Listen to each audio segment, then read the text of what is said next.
হযরতে ফাতেমা আলাইহিস সালামকে আমার নবীজি বলছেন, ওগো ফাতেমা, তুমি তোমার কোরবানির পশুর নিকটে যাও। কেন? আমার নবীজি বলছেন, তোমার পশু যখন কোরবানি দেওয়া হবে, জবেহ করা হবে, ওই জবেহের রক্ত মাটিতে পড়ার আগে তোমার গুনাহকে আল্লাহ মাফ করে দিবে। তাহলে রক্ত মাটিতে পড়ার আগে বান্দার গুনাহকে আল্লাহ কি করে দেন? মাফ করে দেন। আম্মা জান ফাতেমা আলাইহিস সালাম দেখেন কত দরদওয়ালা, আসলে দরদওয়ালা নবীর কন্যা, দরদওয়ালা উম্মতের দরদি।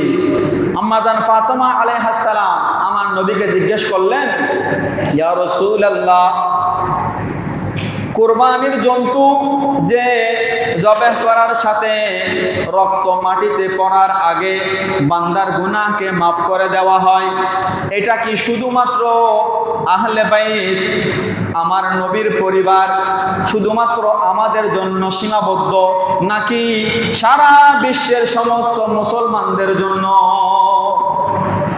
তখন আমার নবীজি বলছেন, ওগো ফাতেমা, এটা শুধু আমার আহলে বাইতের জন্য না, এটা বরং সারা বিশ্বের সমস্ত মুমিন মুসলমানদের জন্য।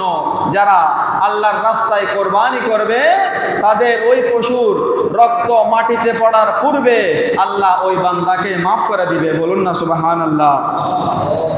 কোরবানির পশুর যত ফোঁটা রক্ত প্রবাহিত হবে, প্রত্যেকটা ফোঁটার বিনিময়ে এক একটি নেকি রয়েছে।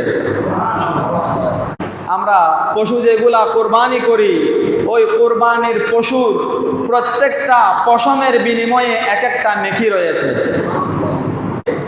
আমার নবীর সাহাবারা জিজ্ঞেস করলো, ইয়া রাসূলুল্লাহ, কিছু পশু আছে যাদের তো পশম অনেক বেশি, তাহলেও কি যতগুলা পশম হবে ততগুলা আমরা সওয়াব পাবো? আমার নবীজি উত্তর দিলেন, যত বেশি হোক না কেন, যতগুলা পশম থাকবে প্রত্যেকটা পশমের বিনিময়ে এক একটা নেকি রয়েছে।